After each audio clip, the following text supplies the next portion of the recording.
Okay, magandang araw po sa lahat.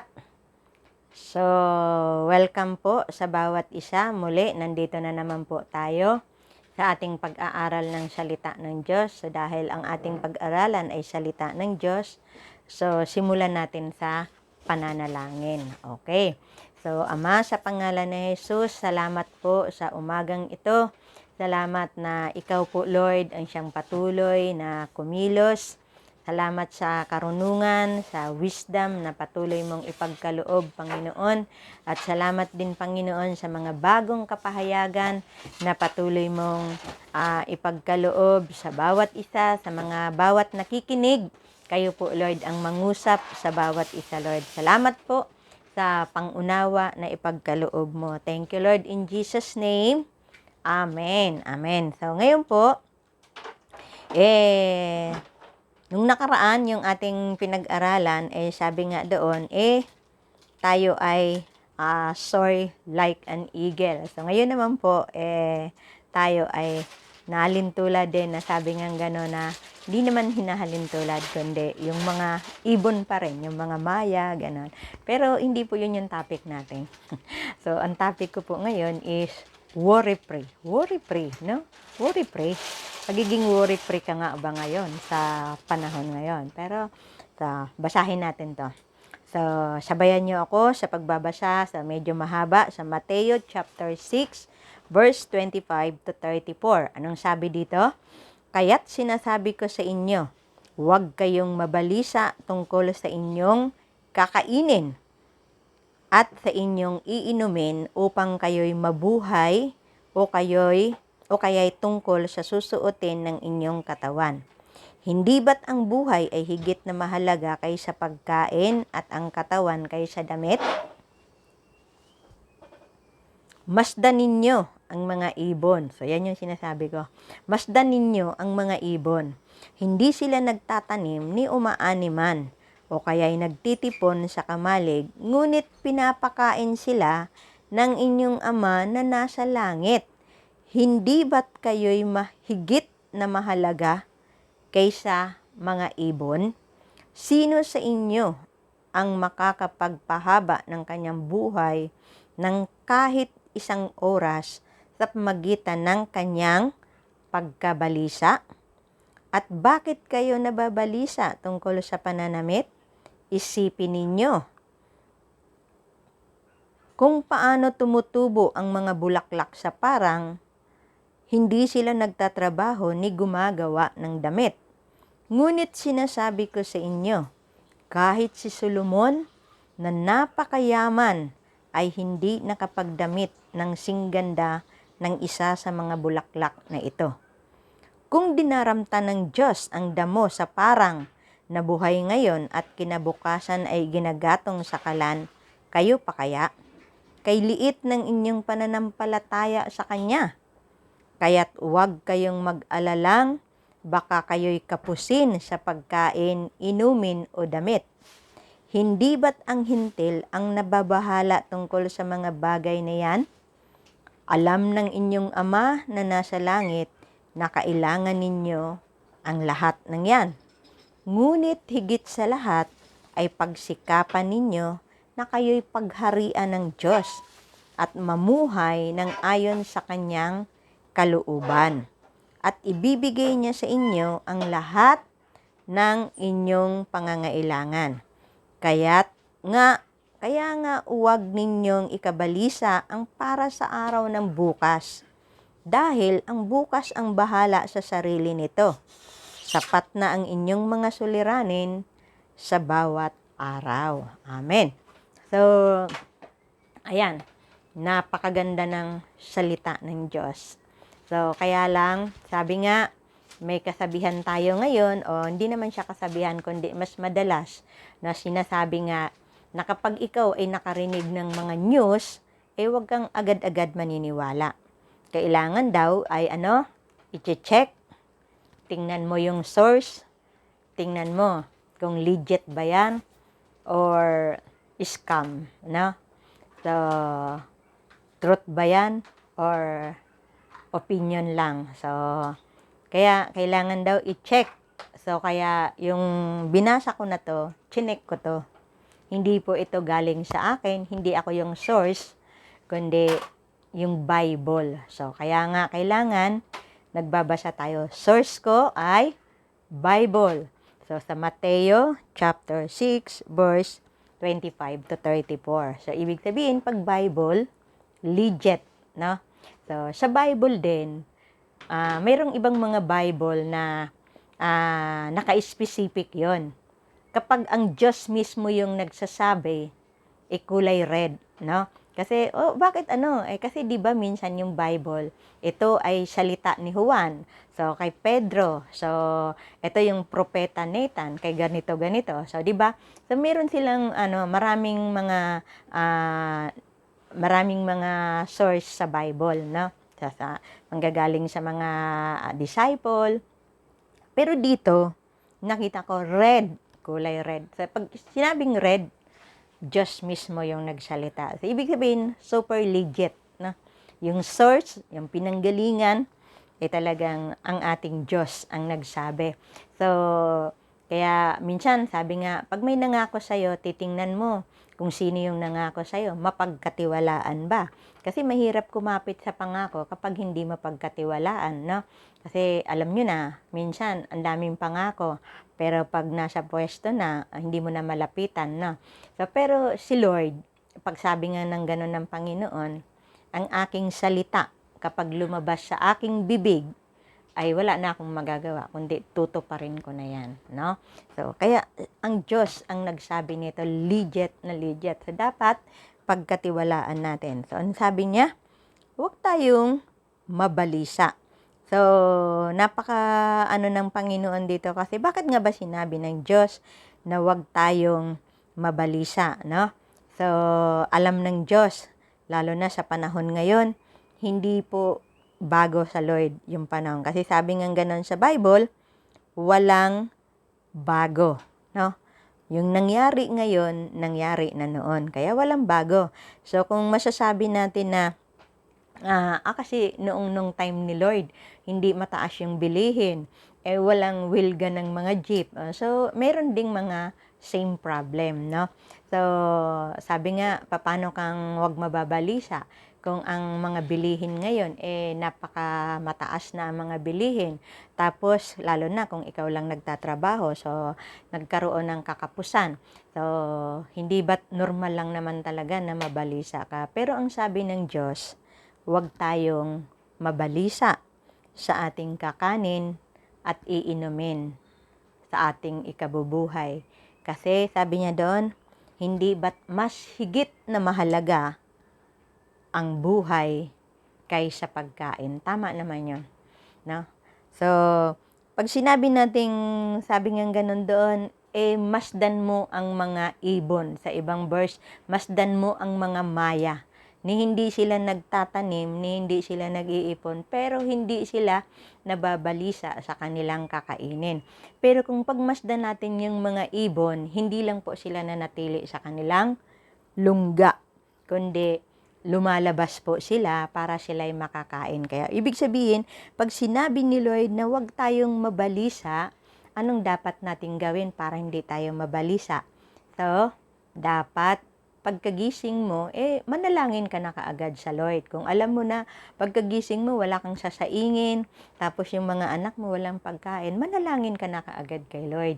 Humingi ka na kaagad ng karunungan. So, pagkatapos mong manalangin, hindi ka pa rin pwedeng magmukmuk na lang dyan, na hantayin mo na lang na may kakatok sa'yo dyan, kundi lumabas ka. Lumabas ka, maghanap ka ng trabaho, o kaya, para tayo ay makabili. So, nandoon yung kikilos ka. So, maaring sasabihin mo, paano ako makakapaghanap ng trabaho? Matanda na ako. Alam mo naman ngayon, may age limit. O, di, magtinda ka na lang. So, sasabihin mo na naman, paano nga akong magtitinda? Wala naman akong kapital. So, alam nyo, so sabi nga ganon, mayroon tayong kasabihan na ito'y gasgas na at ito'y alam na alam mo na yon. Ano yon? Ang sabi nga ganon, kapag ka gusto, maraming paraan. Pag may paraan.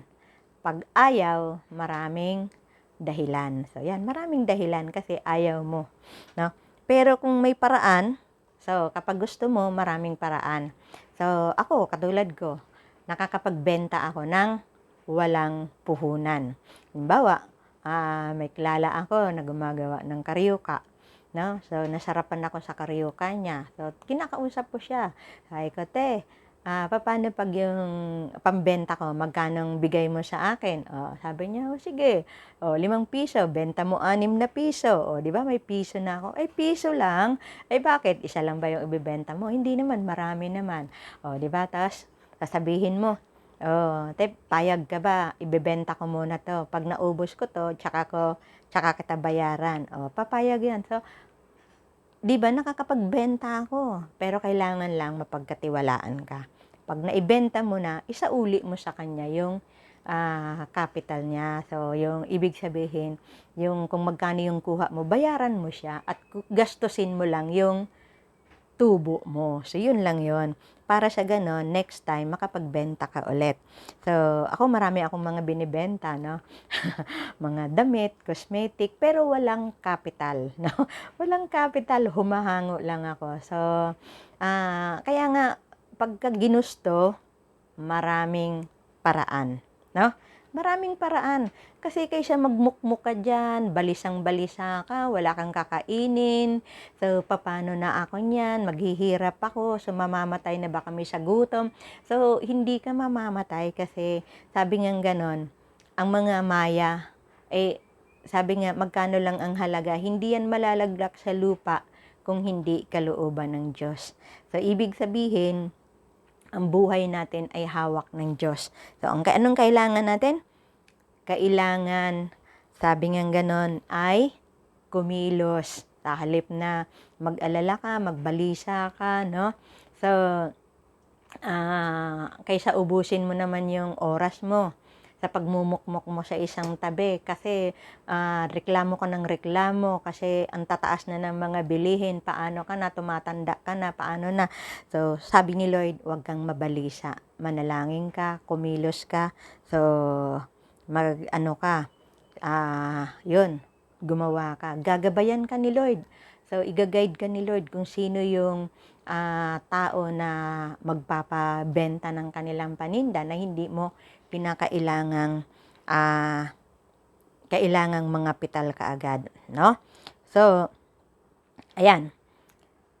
So, sabi dito, kailangan dapat tayo na, ayun yung sinasabi na dapat kapag may problema ka, nagre-response ka, hanap ka ng solution. So, hindi yung kasi yung dalawa yan, react at response. So, kapag react ka lang, reklamo ka lang ng reklamo, balisa ka ng balisa, pag-alala ng pag-alala, ay kung magre-response ka, hanapan mo ng solusyon sa tulong ni Lord. So, kasi sabi ng sa tao ang gawa, sa Diyos ang awa. So, kailangan nating kumilos. Amen? So, sabi,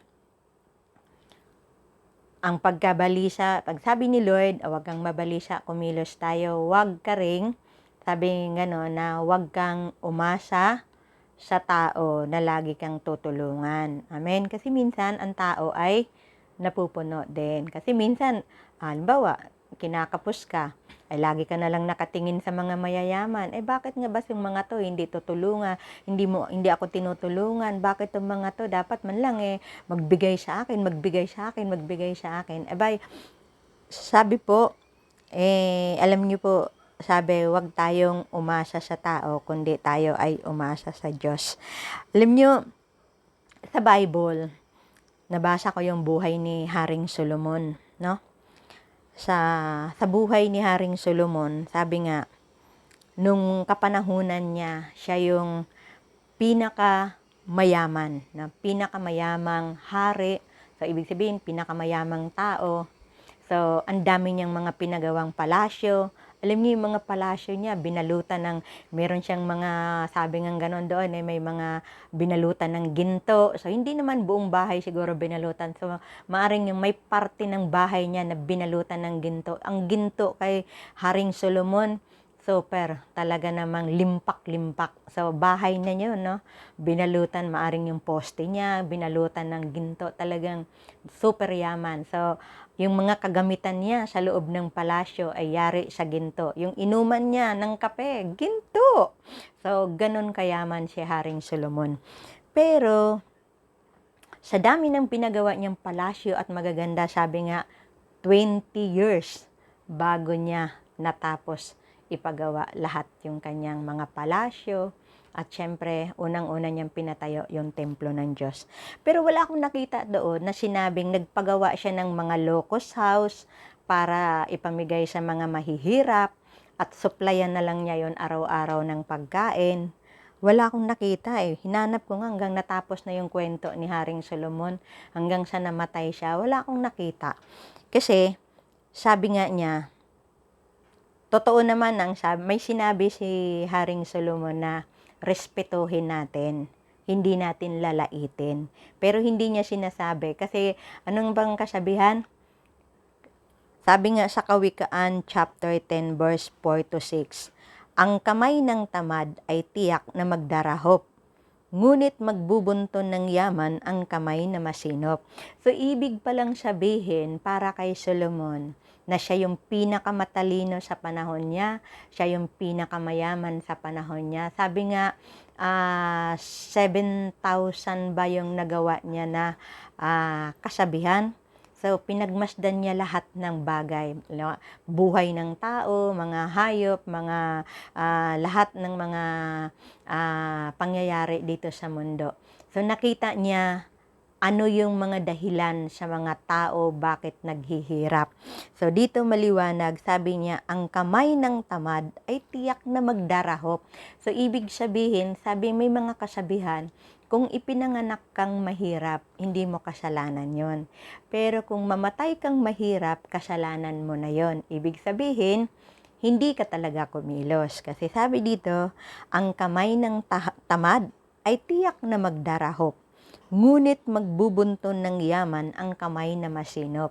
So, minsan, sabi pa yung, merong, hindi ko lang nakuha, no? So, doon sa isang libro ko, notebook pala. Meron nakalagay doon na sa pag-aaral ni Haring Solomon, unang-unang dahilan sa pagiging mahirap ay tamad. Pangalawa, yung sobra kang materialismo. Ano po ba yung ibig sabihin? Ano sabi doon sa, meron pa doon, huwag kang mabalisa sa iyong susuotin. Alam nyo kasi minsan, alam mo naman na yun lang yung sweldo mo, pero kailangan mo pa talagang bumili ng mamahaling damit, no? So, ibig sabihin, tapos party goer, no? So, ibig sabihin, ang sinasabi ni Haring Solomon, ang dahilan ng paghihirap mo ay hindi ka naging masinop. Ibig sabihin, nakatanggap ka ng 1,000, gumagastos ka ng 2,000. Inuutang mo na yung 1,000. So, talagang maghihirap ka talaga. So, kaya dito, ang sinasabi dito, wag mong kang mabalisa sa iyong isusuot. No? So, kung natatandaan ninyo, nung nakaraang linggo, sabi ko nga, wag niyong masyadong isipin yung sasabihin ng ibang tao. Kasi minsan masyado mong wino-worry yung isusuot mo. Sabi nga, minsan, sa dami ng damit mo, 70% sa damit mo, hindi mo na nagagamit sa sobrang dami. Tapos, mamaya may events kang pupuntahan, balisang-balisa ka, worrying-worry ka, ano kayang isusuot ko? Ano kayang gagamitin ko? So, kailangan mo pa talagang mangutang. So, marami ka namang isusuot. Kaya minsan, yun yung nagiging sanhi, no? So, syempre, pag marami ka ng utang, wala na. Balisang-balisa ka na. So, yan. So, wag tayong mababalisa sa ating isusot. Alam niyo po ba na sabi nga, yan, dito muna tayo. Tingnan natin sa Genesis chapter 3 verse 21. Sabi dito, ang mag-asawa'y iginawa niya ng mga damit na yari sa balat ng hayop. O, tingnan mo. Kaya nga sabi ni Lord, alam niyo ba yung mga damit ngayon na yari sa balat ng hayop? Yung mga leader yan, ang mamahal niyan. Pero ginawa si Lord. Sino po ba yung sinasabi dito? Si Adan at si Eva. Kasi nung nagkasala si Adan at si Eva, kasi nung dati sila ay hubad, no? So, pero nung nagkasala sila, so nakita nilang hubad sila. So, tingnan mo, ang Diyos mismo yung gumawa sa kanila ng damit, balat ng hayop. Mamahaling damit yun, leather yun, no? Pag mayroon kang ang original na leather na bag, so, di ba, ang mahal nun. So, kaya nga sinasabi ng Panginoon, dito hindi lang siya talagang ordinaryong kasuutan, no? Minsan yung mga iba masyado nang wino-worry yung mga ano po ba to, yung mga luxury, no? So, maaring kung ano-anong mga bagay na kailangan mo. So, ayan. Pero maliwanag po ang sabi ng Diyos, huwag tayong mabalisa. Huwag mong ubusin yung panahon mo sa pagkabalisa. Kasi, sabi, minsan kapag ikaw ay balisang-balisa na, wala ka ng time sa iyong sarili, wala ka ng time sa iyong pamilya, higit sa lahat, wala kang time kay Lord. Anong sabi sa Awit 127 verse 2? Hindi dapat pakahirap magpagal sa hanap buhay. Maaga pa kung bumangon, gabing-gabi kung humimlay. Pagkat pinagpahinga ni Yahweh ang kanyang mahal. Amen. Alam niyo po, sa totoo lang sa panahon ngayon, minsan maraming tao na walang panahon sa Diyos. Nakahilimutan nila na ang pinakamahalaga sa lahat ay dapat maglaan tayo ng panahon sa Panginoon. Kahit gaano ka pa kasipag, kung wala kang connection sa Diyos, kung hindi mo kasama ang Diyos, ang lahat ng yan ay mababaliwala lang.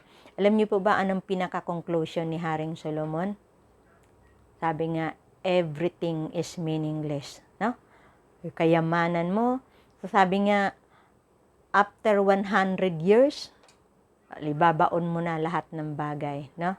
So, pinaghirapan mo. Alam niyo, sa totoo lang, kung babasahin mo lang yung si Haring Solomon, pagkatapos ng nung nawala na si Haring Solomon, yung mga pinatayo niyang palasyo, walang nangyari, nawasak lang din lahat. So, ibig sabihin, lahat ng bagay ay mawawala. So, bakit ka nga ba pa ubusin mo yung lahat ng panahon mo sa pag-aalala, sa pagkabalisa, sa mga bagay-bagay, wala ngang forever dito sa mundo. Yung buhay natin, ang Diyos lang ang nakakaalam. O sasabihin mong, ay mabubuhay ako, sister, ng 100 years. Okay, mabubuhay ka ng 100 years. Yung mansion mo ba at the age of 100, mai-enjoy mo pa ba? O, baka naman nakahiga ka na lang doon sa isang tabi, sa isang kama. So, ibig sabihin, dapat higit sa lahat, sabi doon, ano sabi? Alam niyo, pag tayo ay nagtiwala sa Diyos, pagpapalain niya tayo. Amen? So, ano sabi doon? Pagkat pinagpapahinga ni Yahweh ang kanyang mahal.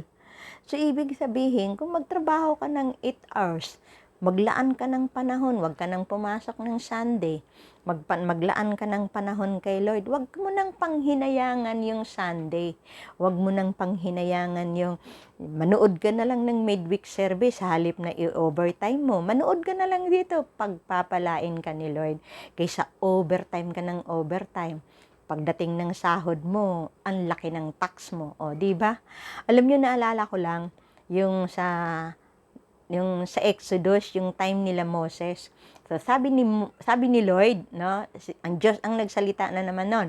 Ang sabi niya, ganito ang ipapagawa mo sa mga tao. Pag umaga, pagkagising nila, palabasin mo sila. Mamumulot sila ng mana.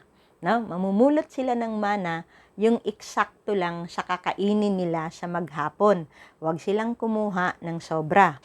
Pero yung may mga tao, matigas ang ulo. Yung iba, kumukuha ng sobra. Pero ano yung sabi doon? Yung kumuha ng marami at yung kumuha ng konti, parehas lang.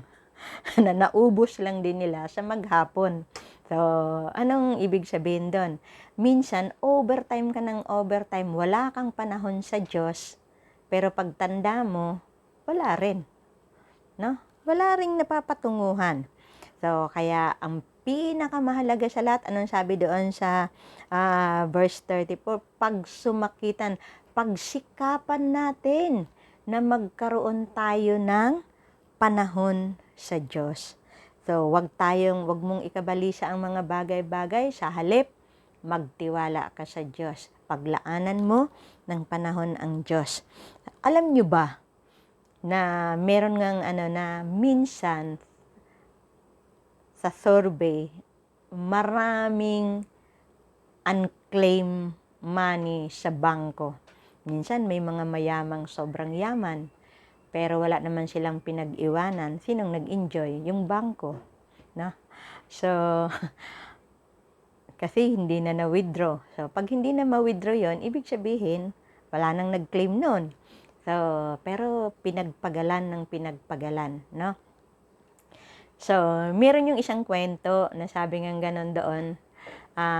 Meron yung isang babae na sabi nga super yaman kasi tapos meron siyang isang driver. So, kasi yung babae na to may asawa naman siya, no? So, nabiyuda siya. So, napag-iwanan siya ng maraming kayamanan. So, tinuloy pa niya yung mga negosyo ng asawa niya hanggang sa dumating yung time, naging asawa niya yung kanyang driver. Namatay naman ulit yung babae. Yung driver ang nagmana ng lahat ng kanilang kayamanan. Ang pinaka-conclusion ng driver, sabi niya, akala ko nagtatrabaho ako ng nagtatrabaho para sa boss ko. Pero hindi pala. Yung boss ko pala ang nagtatrabaho ng nagtatrabaho para sa akin. No? Tingnan mo. Alam niyo si Haring Solomon, alam niyo po ba na nakita ko rin doon na lahat ng kanyang mga pinagawa, alam niyo ba kung sinong nagmana noon? Isa din sa kanyang mga alipin, si Jeroboam, no? Minsan nakakalito si Jeroboam, no? Pero yung Jeroboam, yung anak ni Solomon, so basahin nyo na lang para maintindihan nyo na yan, no? So talagang makikita natin yan. Kaya huwag ka nang mabalisa sa pag-iipon ng maraming kayamanan. Sa halip, magtiwala ka na lang sa Diyos. I-enjoy mo yung kabutihan ng Panginoon. Anong sabi sa Matthew chapter 13 verse 22?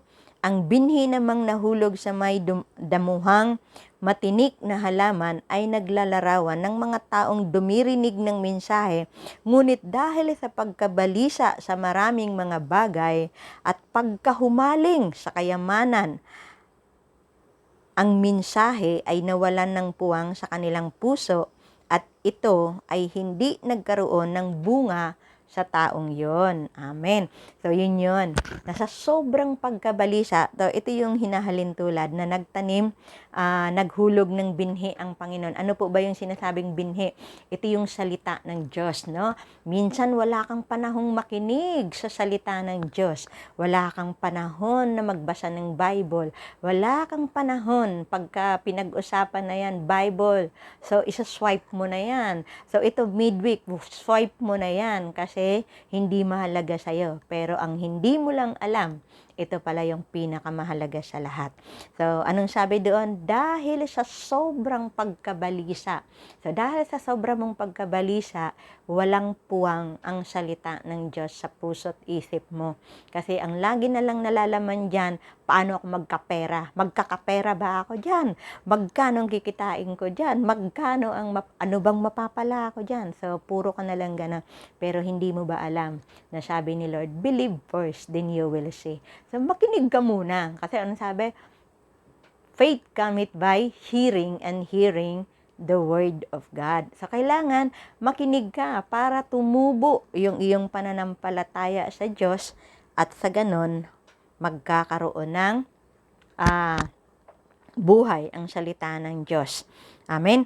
So, ngayon, anong sabi dito? Wala na silang panahon. Kaya yung mensahe ng Diyos ay wala na, nawalan ng puwang sa kanilang puso at ito'y hindi nagkaroon ng bunga. Kaya konting problema, bumigay ka na, no? So, ay naku, salita ka ng salita dyan. Wala namang kakwenta-kwenta yung sinasabi mo. Dahil nga walang puwang ang salita ng Diyos sa puso mo. Pero bandang huli, magsisisi ka. Sasabihin mo, sana pala nakinig ako, no? So, kasi alam nyo, walang forever dito sa lupa.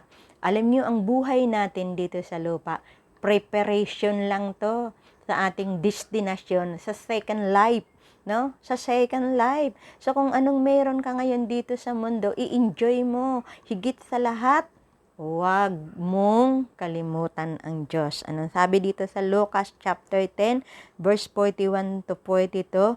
Ngunit sinabi ng Panginoon sa kanya, Marta, Marta, nababalisa ka at abalang-abala sa maraming bagay. Ngunit iisa lamang ang talagang kailangan. Mas mabuti ang pinili ni Maria at ito'y hindi aalisin sa kanya. Kasi yung time na yon, yung sinabi na dito, yung kwento na yon ay pumunta ang Panginoong Hesus sa bahay ni Marta at ni Maria. Nung pagdating ng Panginoong Hesus doon sa bahay nila, si Marta ay abalang-abala. Ano kayang kakainin? Ano kayang ihahanda ko sa aking bisita? Ano kayang ng bahay ko? Magulo ba? Lilinisin ko muna. So, yung kaisipan ni Marta talagang abalang-abala, balisang-balisa. No? Kaya sabing gano'n ng Panginoong Hesus, Marta, Marta. No? So, maraming Marta sa panahon natin ngayon. Nababalisa ka at abalang-abala sa maraming bagay. Ngunit isa lamang ang talagang kailangan. Mas mabuti ang pinili ni Maria. Ano bang pinili ni Maria? Kasi ang ginawa ni Maria ay umupo sa tabi ng Panginoon at nakinig ng salita ng Diyos. Anong sabi ng Panginoon? Na ito daw ay hindi aalisin sa Kanya. So, ibig sabihin, hindi aalisin sa Kanya kasi anumang kayamanang naipon mo dito sa lupa, hindi mo yan madadala.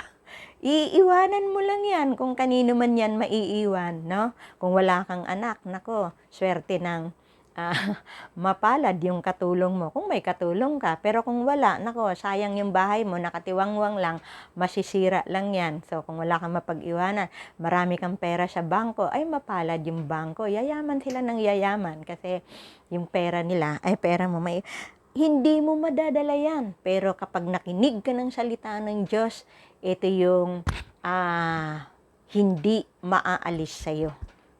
Ito yung magbibigay sa'yo ng kapayapaan. Pinakamahalaga sa lahat yan. Kaya nga si Haring Solomon, natamasan niya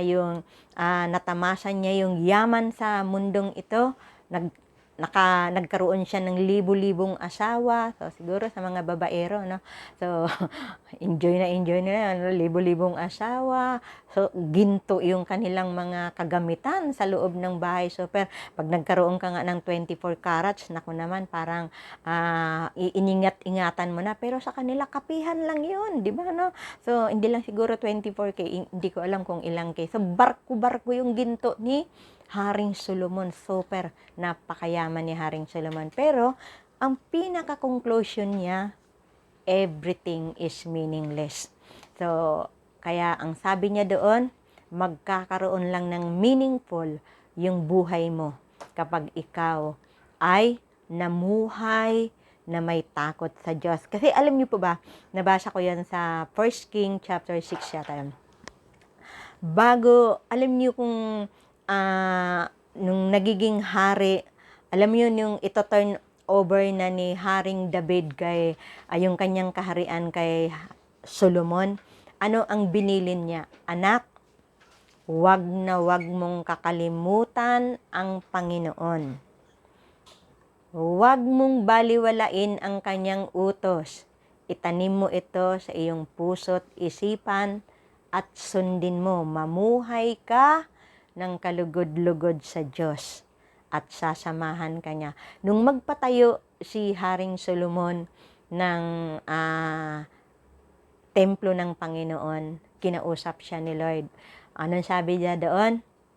Kung ikaw ay mamumuhay ng tapat sa akin, susundin mo ang utos ko, hindi ka liliko sa kaliwa sa kanan, mananahan ako dito.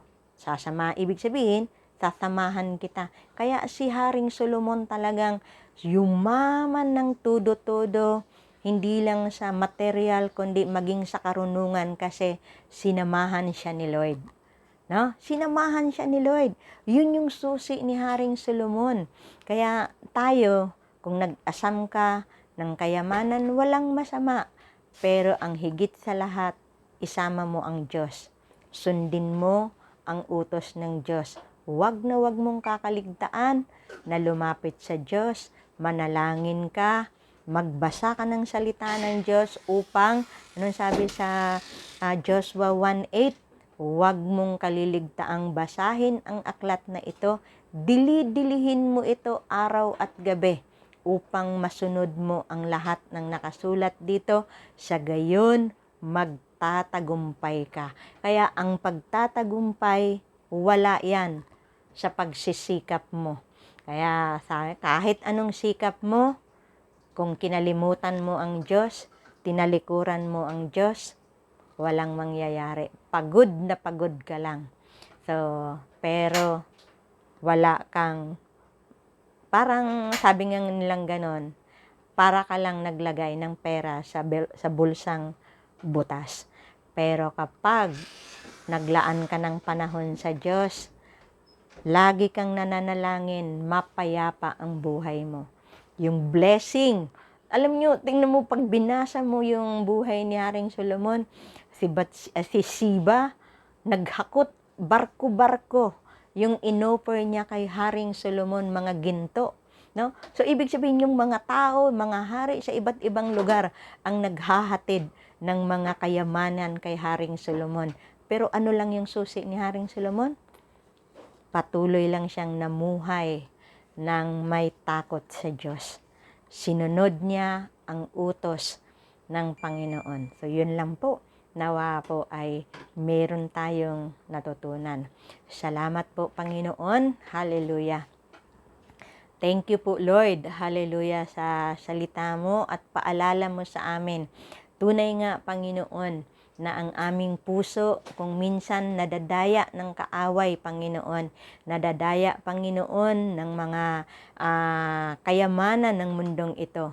Subalit ngayon, Lord, muli pinaalalahanan mo kami na kung wala ka, Panginoon, wala rin kaming magagawa. Kahit anong efforts namin, Lord, kahit anong gawin naming pagsisikap, Panginoon, kung hindi ka namin isasama, Lord, ay para lang kaming naglagay ng pera sa bulsang butas, Panginoon. Kaya, Lord, salamat po, O God. Panginoon, kami po ay humihingi ng tawad kung kami man po, O Diyos, na sa sobrang pagsumikap namin para maabot ang aming pangarap, na kung saan kinalimutan ka na namin, nawalan kami ng panahon sa iyo, Panginoon, patawarin mo kami, O God. Lord, linisin mo kami ng iyong banal na dugo, at salamat, Panginoon, sa iyong habag at awa, Panginoon, na sabi mo nga, kung kami magbalik loob sa iyo, Panginoon, kami iyong patatawarin. Kaya kung ikaw yun, kapatid, at nais mo na magkaroon ng talagang buhay na mapayapa at walang kabalisahan, lumapit ka lang sa Panginoon at ang Diyos ay handang magpatawad. Sabihin lang natin, sumunod tayo sa maikling panalangin, sabihin lang natin, Ama, sa pangalan ni Jesus, ako po'y lumalapit sa inyo, nagpapakumbaba sa aking puso. Ngayon, Panginoon, naintindihan ko na, nalaman ko na kung sa akin lang palang sariling pagsisikap ay wala akong magagawa. Patawarin mo ako, Panginoon. Kaya ngayon, Panginoon, tinatanggap kita. Binubuksan ko ang aking puso.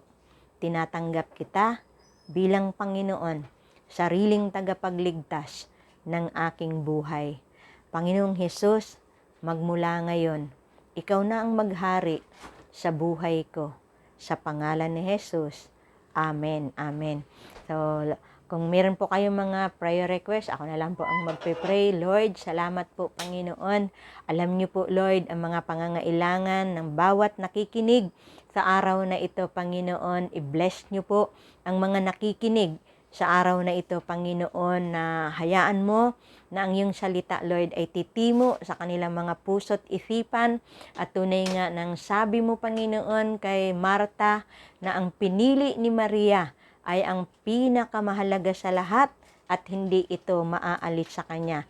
Kaya Lord, sa aming pakikinig ng iyong salita, na ang salitang ito ay hindi ito mananakaw ng kaaway, kundi ito'y iingatan namin sa aming puso. Kuberan mo kami, Lord, ng iyong banal na dugo upang kami patuloy na mamuhay na maging kalugod-lugod sa iyo. Sa gayon, Panginoon, katulad ni Haring Solomon, Panginoon, tinatatamasahin namin ang sobra-sobrang pagpapala. Thank you, Lord, in Jesus' name. Amen. Amen.